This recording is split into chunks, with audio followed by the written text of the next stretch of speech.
আসসালামু আলাইকুম, আমি মোর্শেদ আলম ফরাজি। সবাইকে আমার মিনি ব্লগে স্বাগতম। সকালে সবাই কাজের মধ্যে দিয়ে দিন শুরু করতে যাচ্ছে।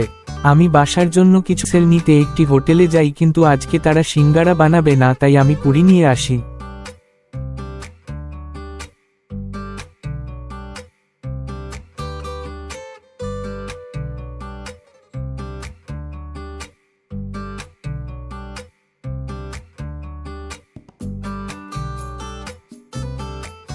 তারপর আমি আমার দোকান খুলি এবং আমার দোকানে আমি কিছু বিটল পোকা চাষ করি, সেগুলো কি অবস্থায় আছে তা দেখি।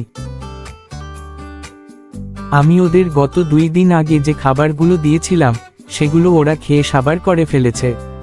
আজকে আমি ওদের খাবারের ব্যবস্থা করি। ওরা মিষ্টি কুমড়া খেতে অনেক পছন্দ করে।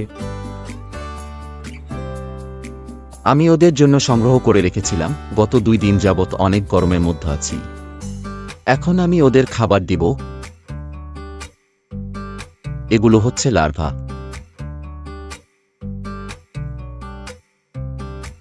আর এগুলো হচ্ছে মাদার।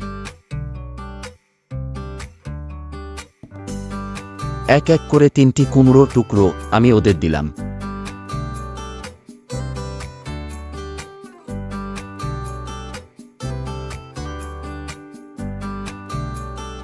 তারপর আমি হাত ধোয়ার জন্য পানি আনতে গেলাম এবং হাত ধুয়ে নিলাম।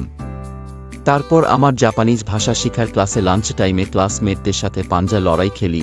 ওর মুখের দিকে তাকালেই বোঝা যায় আমাকে হারানোর জন্য প্রাণপণ চেষ্টা চালাচ্ছে, আর সবাই আমাদের খেলা উপভোগ করছে। তারপর আরেকজন খেলতে আসলো, সেও পারল না আমাকে ডিফেট করতে। তারপর আমি আমার আরেক বন্ধুর সাথে রাত্রে সুইমিং পুলে গেলাম এবং ঠান্ডা পানিতে আমরা গোসল করলাম। ধন্যবাদ সবাইকে। আজকের জন্য এই পর্যন্তই। দেখা হবে নেক্সট ব্লগে।